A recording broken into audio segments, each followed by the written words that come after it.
That is cold. Wow, it's minus 28 degrees below zero here. And it is. At least it's not windy at this point. But I'm thinking now about the Sunday message. It's been a really intense week. And I'm just going to give it a shot. I'm going to pace back and forth. There's so much going on. And a lot of it's stressful, but a lot of it's pure joy. And I think we have those moments in our lives. A couple of threads that I want to weave together here today. On Wednesday, I managed to get Spike and Luna back in the car so I could take them over to the farm. And I experienced all of the emotions, that a parent experiences dropping his or her kids off at college. I know they're going to be happy there. I know it's the right place for them. And when I got back home,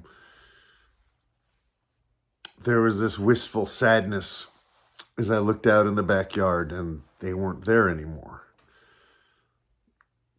Because dogs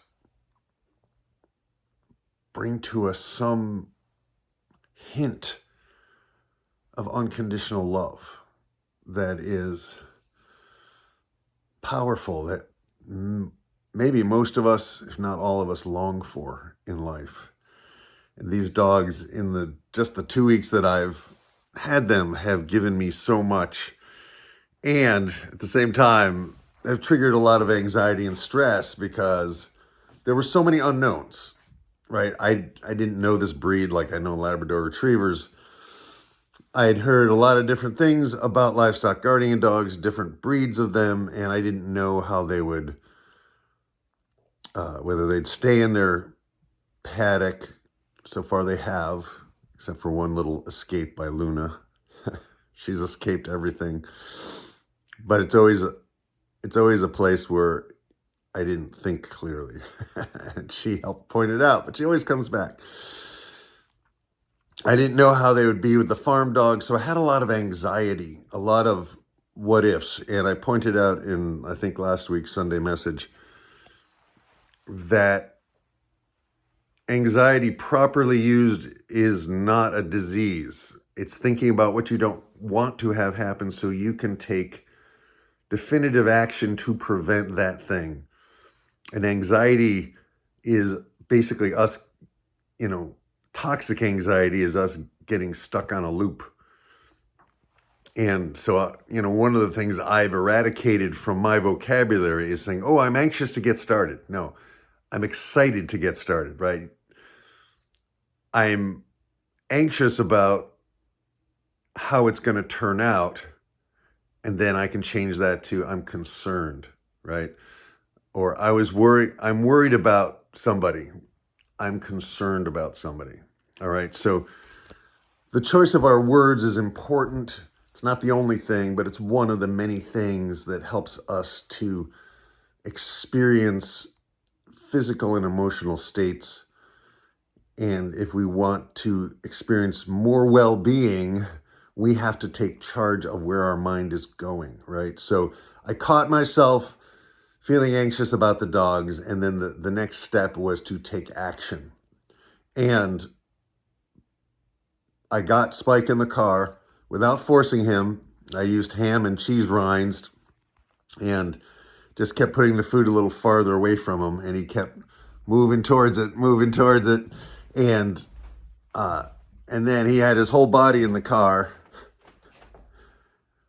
except for his hind legs. And so I just lifted his hind legs in and then gave him more food kind of in the back of the car. And he went and got that. So that immediately I started shedding concern, right? I started getting excited, and I took him to the farm. The dogs were fine with both Junie and Tigger, the little farm dog. And onward we went. that was Wednesday, and I checked on them several times, and I got them out, and it was very clear they need more practice with their recall command. And so I'm continuing to work on that. But then Thursday morning, I woke up early, as I always do, and I went over to the farm early, and I worked with them and took water to the animals and took hay to the sheep and did all the things I need to do. And I got home by 11 o'clock in the morning, and my dad was still in bed. And he often sleeps till like 10, but this was like 11. And I said, "Dad, are you okay?" And he goes, "No." And during the night, he had peed blood. Like it was black, sludgy, nasty looking stuff. So I took him to the hospital. And they immediately determined he had a urinary tract infection, but a serious one. That he was fine on Wednesday, right? Wednesday night, early Thursday morning, boom, this thing came in. So now there's anxiety about that, right? And I took my dad to the hospital.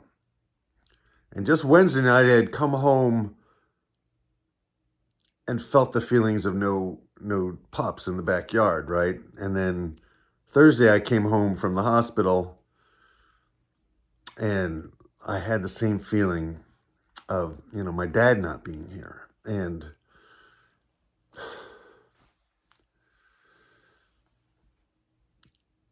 to have this time with my father. We don't always agree. Sometimes he's annoying. Sometimes he's so OCD on the health and nutrition shit, and I don't want to hear it. And I don't want to admit that he's 99% right, and he's hooked into alternative areas of information about health and nutrition that we all need to wake up to. Like, just this is one of the books. One of the books he's reading, Toxic Superfoods, and it turns out like spinach is filled with oxalic acid, as is Swiss chard. And, these are things that I thought were healthy, right? And so Dad at 95 is willing to open his mind to alternative ways of doing and being. And I think this is one of the things that inspires me the most about him.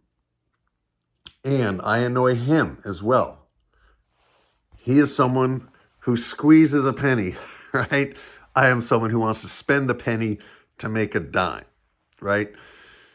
So we balance each other out, and sometimes we annoy each other, as anybody who's in any relationship and, cohabitating with somebody. There's things we do that annoy ourselves, each other, whatever. But then the reality is, it's now minus 29 degrees, not minus 28 degrees. Nice. So I'm doing the Sunday message now because I'm going to have to go out, and I don't want to have to work the camera. And I'm sorry it's not in a beautiful location. It's just in the house. But these thoughts I have to share with you, those of you out there who are in my congregation, because Healing Pastures is not just a farm. It's a spiritual community that my dad and I are building. He's more of an extrovert than I am, but this is something I'm doing with my dad. He's not out there in the fields because he's an amputee. He has a artificial left leg, above the knee amputee. And as he's aging, it's harder and harder for him to get around, but he still gets around.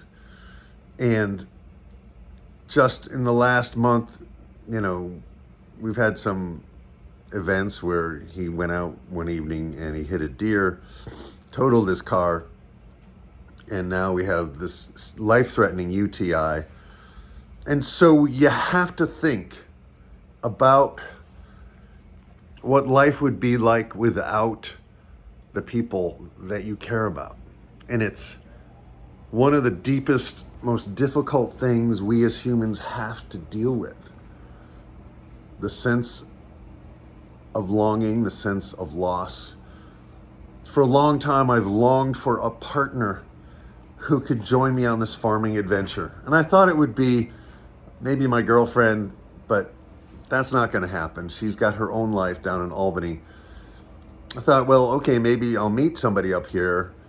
And Ursula and I had conversations about that. And we each gave each other permission. Hey, if you meet someone down here, if you meet someone up here, I want the best for you, right? But ultimately, my dad is my farming partner, and he's also the partner in Healing Pastures. He's always been involved in the local Presbyterian church, but he's not as attached to the form of Christianity as many people seem to be, and he's very open-minded, and he loves music. While he's not a professional musician, he's always sung in the choir, and he's loved music. And he's always the first one to give one of my music videos a thumbs up. He's always the first one to watch it. And that's a gift we as parents can give to our children, and to let them know, however we do it. My dad doesn't come out and say, Mark, I'm proud of you. But I can tell he is. And sometimes I've overheard him telling other people about what I'm doing, and you can hear the pride in his voice. And so Thursday I came home to no dogs and no dad. And it, as often these things do, opens me up. I'm a man who feels emotions deeply. Some of us do. Some of us men are not closed down to emotions and not in denial of emotions. But it doesn't make us less masculine. It just makes us perhaps a little more vulnerable, a little bit more willing to listen and to empathize with other people.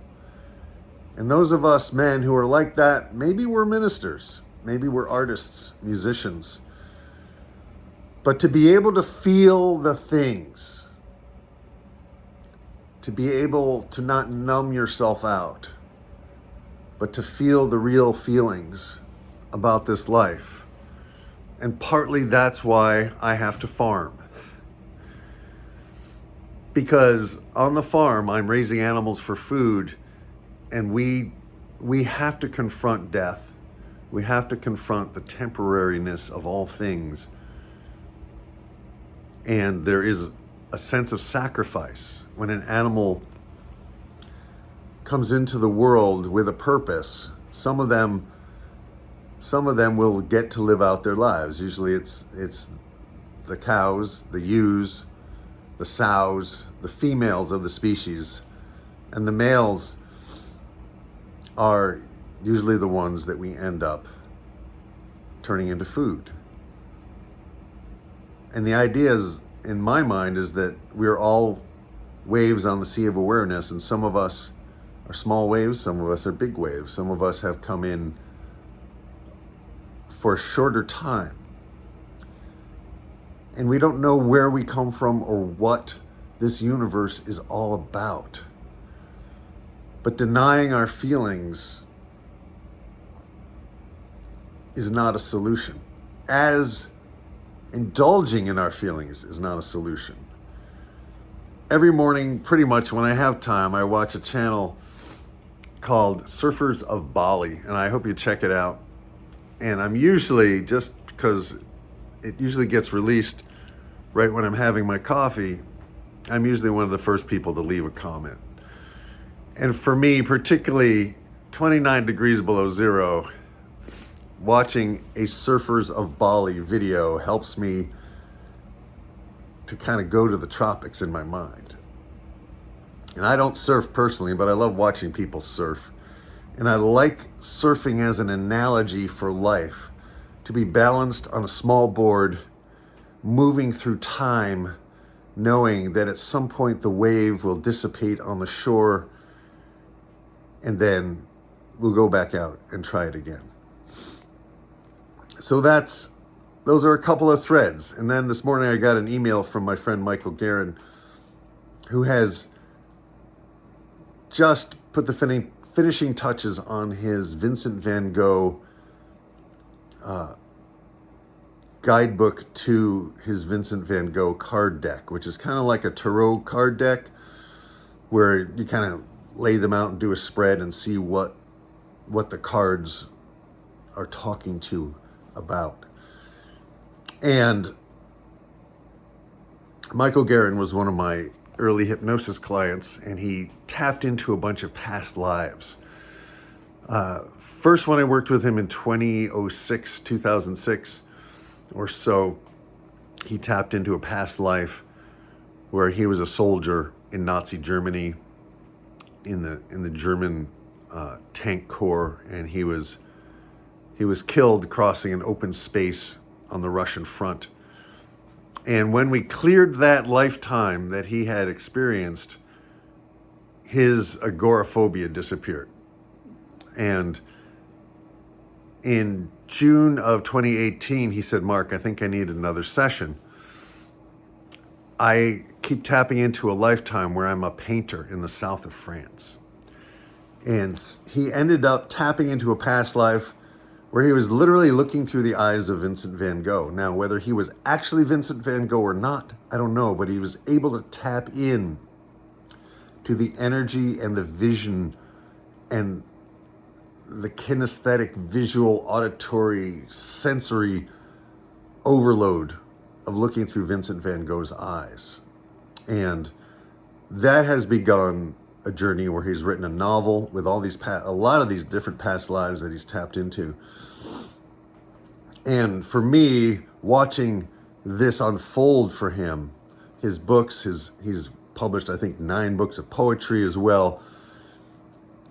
And to see the explosion of creativity that has happened in his life since we worked on some of his past life stuff leads me to believe over and over again that perhaps each life we live is not the last. And perhaps we incarnate in different forms, in different soul groups. I don't know if I have any specific idea of how it all works, and I like not knowing. But I think each person in our life is a beautiful and temporary gift.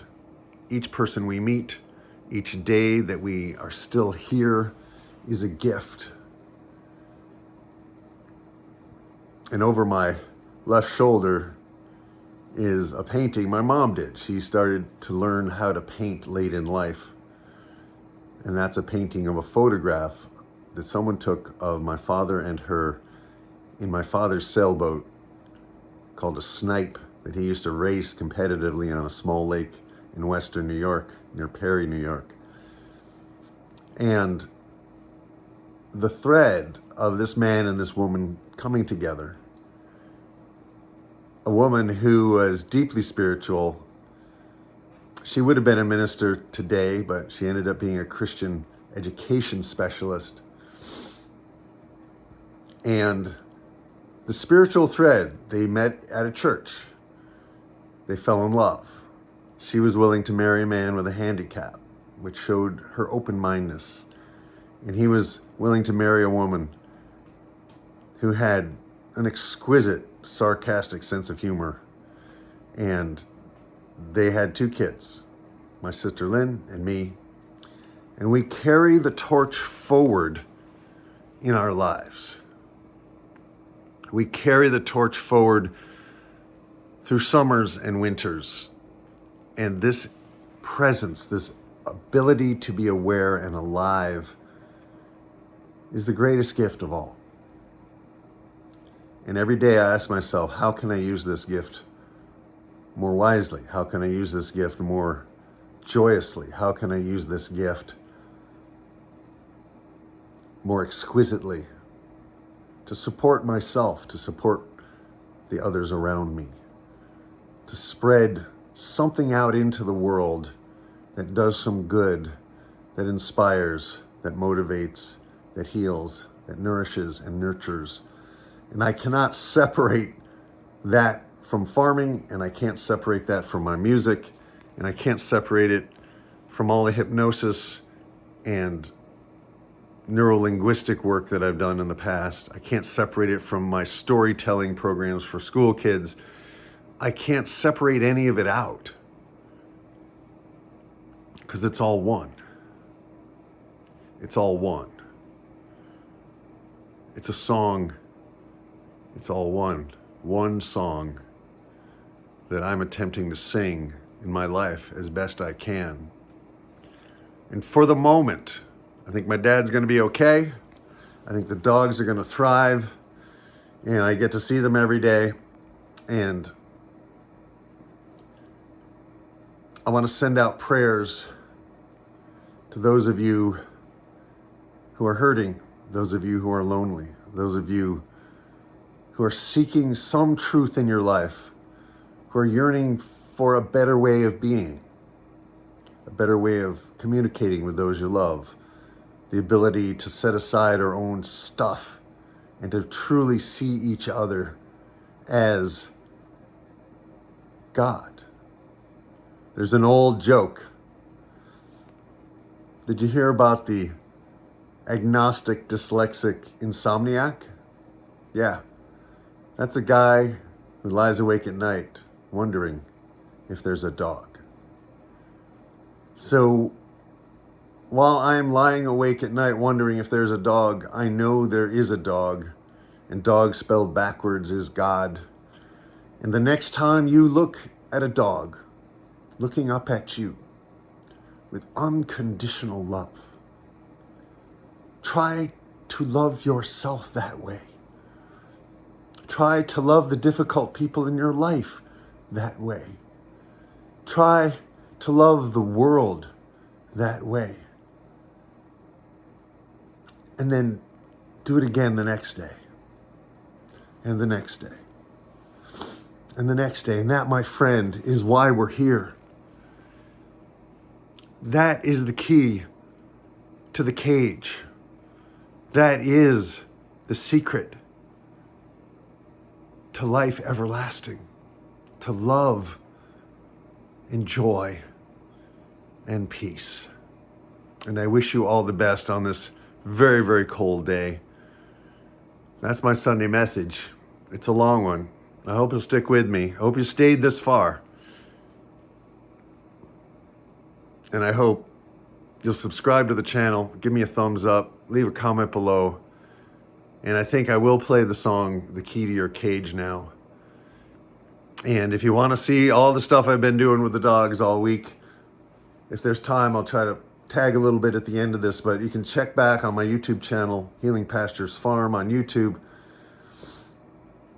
and see the progress being made, see the lessons I'm learning, and join me out on this adventure of creating a farm from scratch that is a spiritual, grounded enterprise built for a community that is perhaps wider than the local one.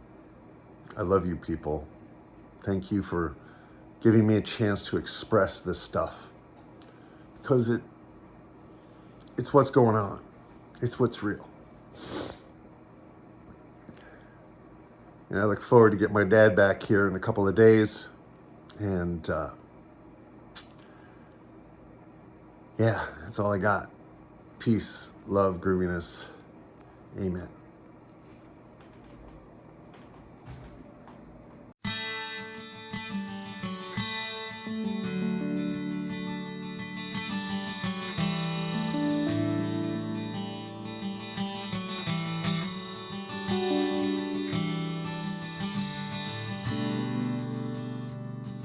It's the key to your cage. It's the steps to your stage. It's the jewel of your rage in the war we all wage. It's the wind in your sail.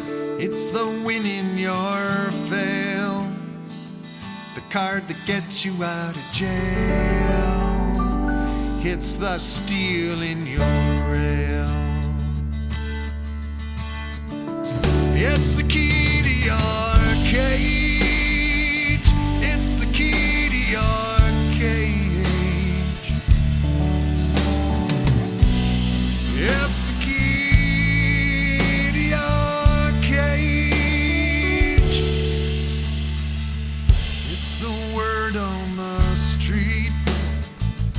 It's the gift of a thief. It's your sigh of relief at your brand new belief. It's the road out of town.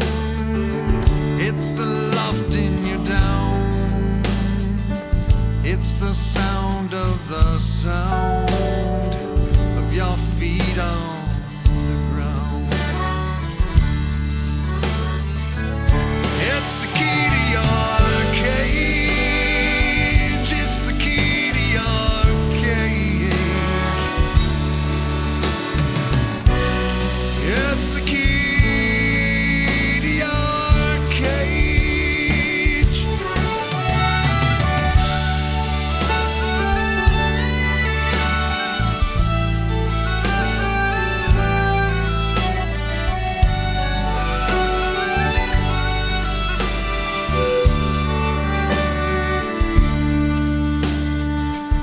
It's the wisdom of pain, the note the bottle contains.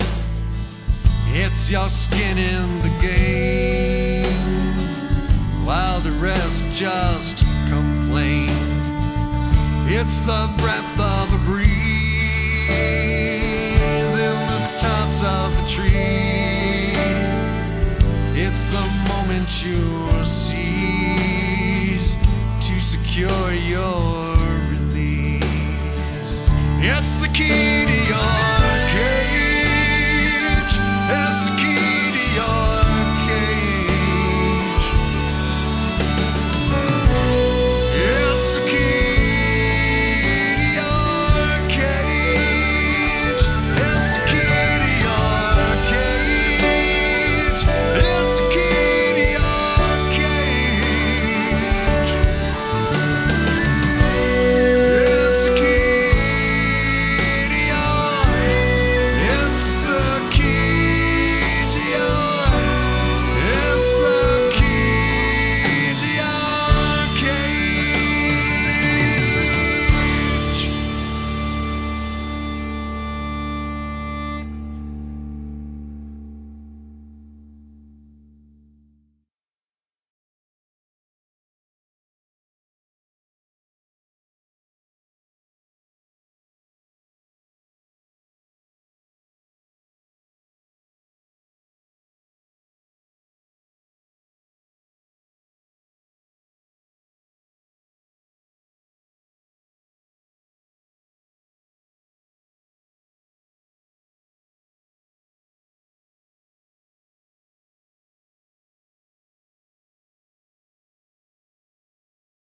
All right, it's about 8 o'clock and it's still 28 degrees below zero. The temperature should go up from here, but you can see the river is 90% frozen.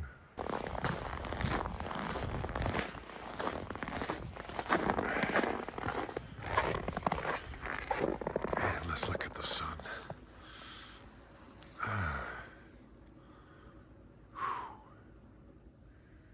Stay warm, people.